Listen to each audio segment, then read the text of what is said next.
Hi, friend. Are you trying to figure out what this gospel is all about? Do you know what the word gospel means? It means good news. I bet you could use some good news. Do you know the good news is that God loves you? I stopped right there because that's all it takes. God loves you unconditionally, absolutely, completely. Now you might be saying, well, come on, Janet, how do you have evidence to the fact that God loves me? Well, I can tell you why he loves you. Because he understood that you and I, based on the way we're made, we're probably going to push back and away from God. In fact, I'll be honest with you, I don't know about you, but in my life, every single day I do something that I know breaks God's heart. And that's called sin. And somewhere along the line, the Bible said that sin comes with a price tag. And the wages of sin are death. And so somebody had to pay a price. Here's where God's love comes in. So he sent his son, his only son. Yeah, he walked among us on planet Earth for about 33 years, and some people loved what he did. They saw his miracles. They saw the way he fed the crowd, and he healed the blind, and he made the dead rise, and they loved it. But others, well, they weren't so sure, and they scoffed him, and they mocked him, and when it was all said and done, he'd be beaten up pretty bad, and he'd be taken to 6 trials. Not 1, 6, 3 Roman, 3 Jewish. They'd all be illegal by modern standards. But he stood there, knowing exactly why he was doing what he was doing. See, nobody killed Jesus. He chose to do it out of his love for you and his love for me.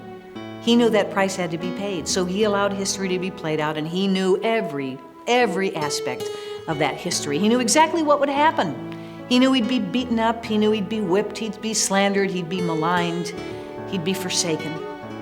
But he did it anyway. He did it because he loves you and he loves me. Oh, the story doesn't end there. No, he walked up to that hill carrying his own cross, and it was more than just a piece of wood. See, he was carrying your sin, and he was carrying my sin too. And he wanted to do it because he loved us. And so he hung. And to this day, by the way, by modern standards, it's still the most horrific form of capital punishment humankind has ever known. And he hung, and he paid the price. And then he uttered the 3 most important words humankind will ever hear. It is finished. And he said that because what he said was, no other price has to be paid. I did it. It was a completed act at Calvary. And then he said, it wouldn't end there. So then he gets put in a tomb, and you know this story. And to this day, and I've seen an archetype of that tomb in Jerusalem, to this day that tomb is empty because Jesus kept his word as he always does. And he was resurrected from the dead. And you know what happened when he did that? Death got conquered. The grave doesn't have a sting anymore. And it means that death will never get the last word. And so when every one of us dies, and we will, nobody gets out of this earthly experience alive. We have a choice. We can leave this life and be in his presence for all eternity, or we can be separated from him. Who would want to be separated from that unconditional love? I know I wouldn't. And so the good news is just that. Jesus knew our condition.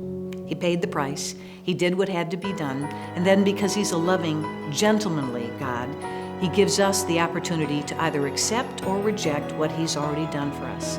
I made that decision a long time ago. I'm so glad I did. And it was his unconditional love that made me say, Lord, I don't get it all. I don't understand it all. I'm not quite sure what it means, but all I know is I want you because you so desperately wanted me. So I hope as you're going through the computer, as you're thinking through your life, as you're trying to figure out what is this gospel stuff all about, that you'll discover, in the words of a 17th century French mathematician by the name of Blaise Pascal, that right there in your heart, you've got a void. It's God-shaped, and only a relationship with God can fill it. You were made for a relationship with him. He made you just that way. That's how much he loves you. So I hope, just like I did so long ago, that you might make that decision and freely receive what he did for you and for me so long ago.